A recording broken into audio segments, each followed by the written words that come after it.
How's it going, everyone? How y'all doing today?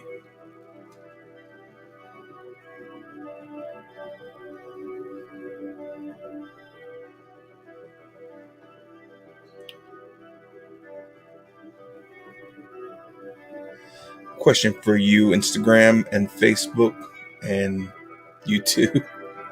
Are you an Inny or an Outty?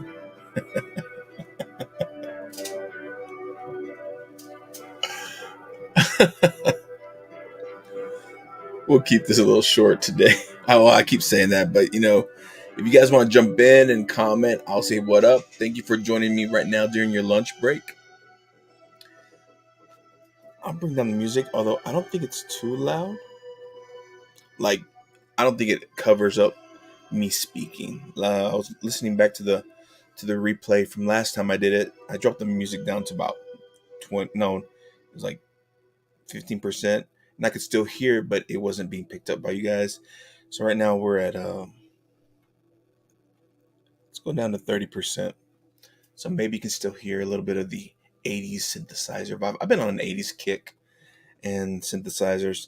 But this is Josafat El Guapo Emiliano.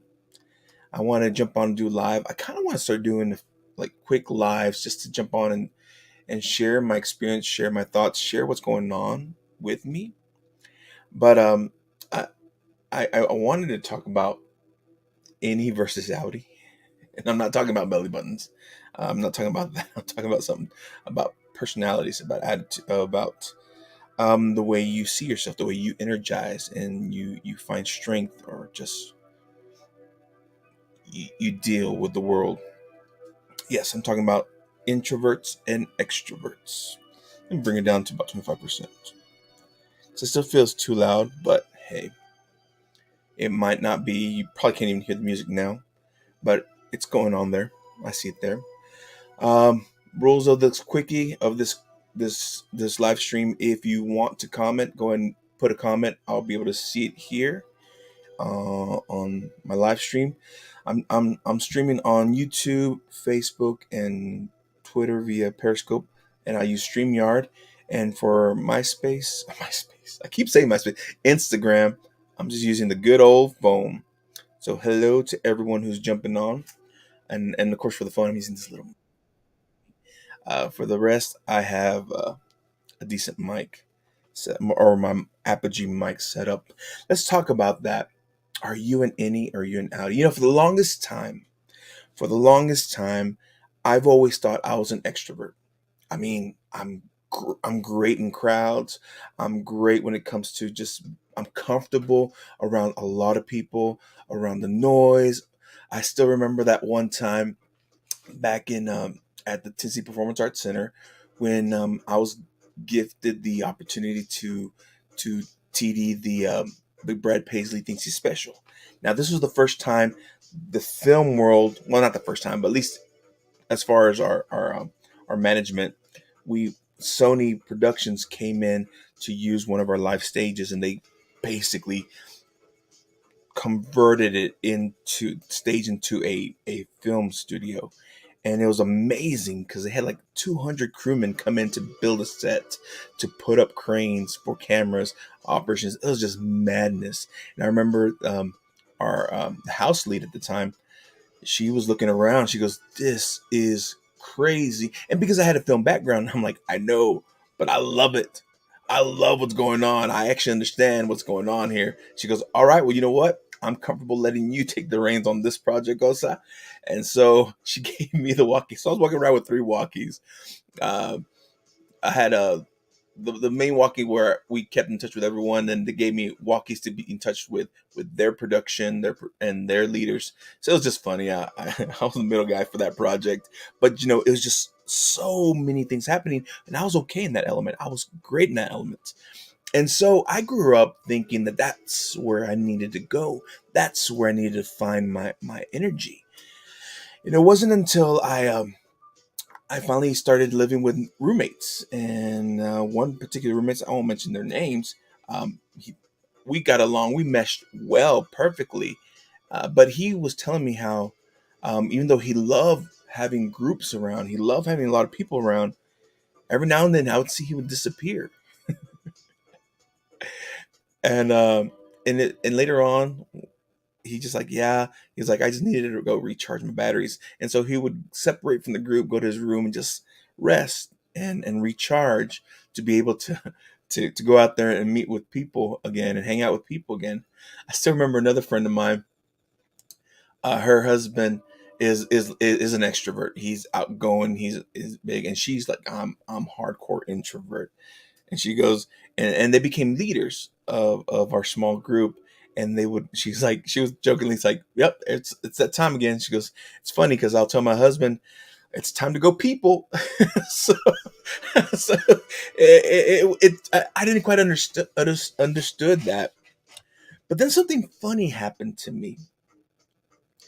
And whenever I moved into this house where we were constantly having a lot of people just showing up all the time, it seemed like we just had an open door policy. And I'd go to work, and I'd work with stages. I do all this stuff, and then I come home to a house full of people.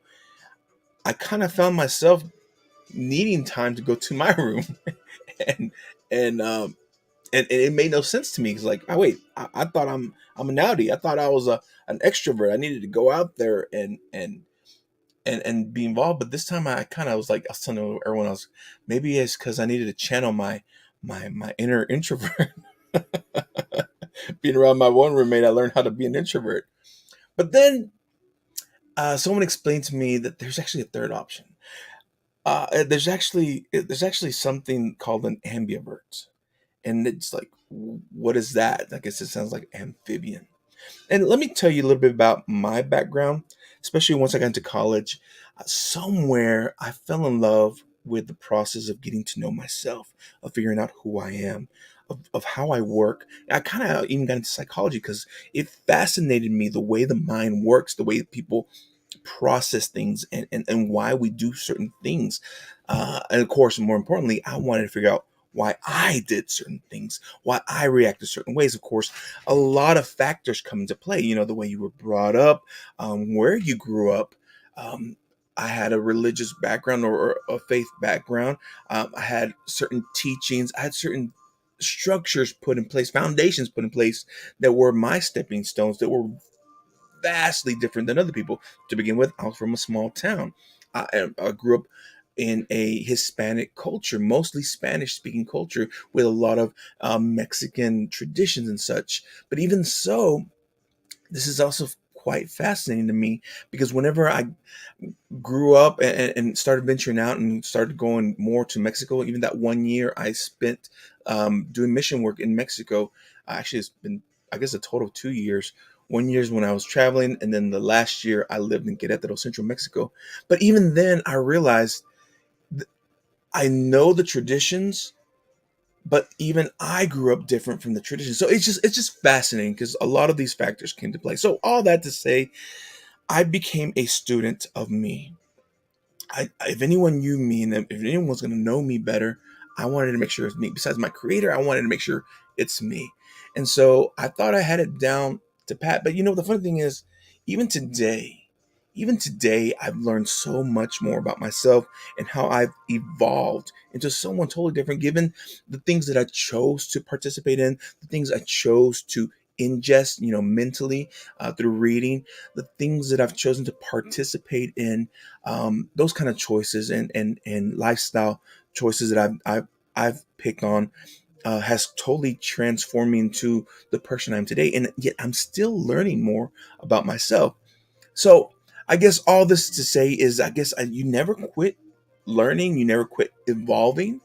But once you kind of figure something out about yourself, a quirk, or why things happen, why you do this thing, it kind of gives you a piece of, okay, I can accept that. You know how last live I was talking about, when you crash, when you fail, when you feel like you're stuck, when you just got to first of all accept where you're at. Just admit it and accept it and say, all right, regardless, here's where I'm at. And then you take inventory, figure out, okay, what can I do? What do I have? What lessons did I learn? What can I move forward with? And of course, the last one is do what you can. Just start action. Someone says that feelings don't lead to action, but action does lead to feelings, something like that. I probably totally butchered that line. That's okay. This is all sporadic anyway. But I wanted to share this TikTok video that I found, and I saved it because some of you are probably asking, well, yeah, there's times where I think I'm 100% an innie. And it's okay. There's strengths to being that. There's strengths to being a person who knows themselves very well. And then some people are outies, extroverts, and there's great leadership. There's actually both can be great leaders. Introverts or extroverts can be leaders. And then some of you might be like me, like, hey, I feel like I've meshed both worlds. Chances are you're an ambivert. So anyway, I wanted to show this quick little TikTok video. First of all, let me mute this. And I want to actually I'm gonna do it for you guys, the Instagram. You know what, we're gonna move my phone over here, and this is probably gonna do. Let's see if we can change the camera angle. Boom, there you go. You can see it there. Thank you, Ulises. I get chulo you too, my man. All right, let's go to share the video, and audio should be clear. You guys are gonna listen off of this.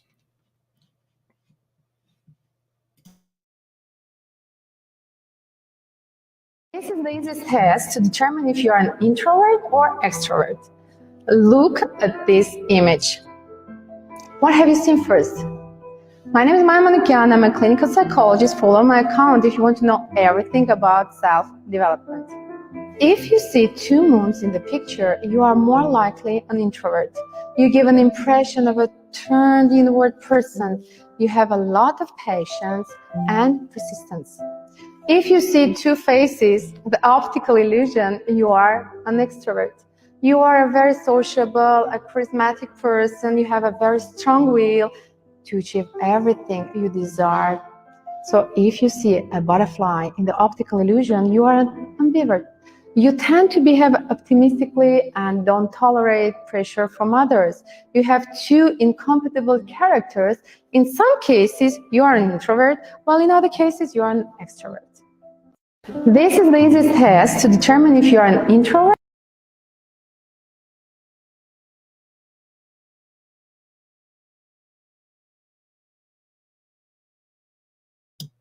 Did you get that? Did you catch that? Let me know in the comments. Did you see the moon first? Did you see the faces first? Or maybe you're like me and you saw the butterfly. And now that you know who you are, let me know, what do you love about being an introvert? Or what do you love about being an extrovert?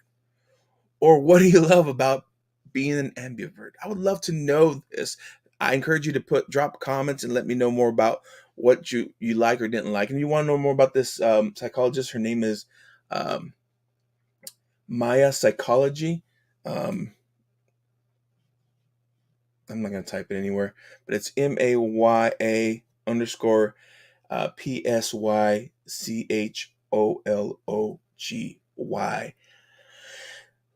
Just to encourage you guys, regardless of who you are or how you express yourself or how you re-energize yourself, where you find your strength through, whether it's with a group of people or whether it's with your alone time, through your meditation time, or maybe it's just a mixture of both. Whatever it is, be proud that that is a gift that you have. That is a superpower that you have, and you can express it well. Use it well. Don't be ashamed of it, but use it to your advantage, and be encouraged that regardless, you are a tremendous leader. You can be used. And we'll catch you next live. I might be doing these daily, at least during the week. Let me know in the comments if you like these or not. If not, actually, it doesn't matter if not. I'm going to continue to create content and put stuff out there. Okay, so Again, my name is Josafat El Guapo Emiliano, and until next time, much love and many blessings. Let's turn off the Facebook first.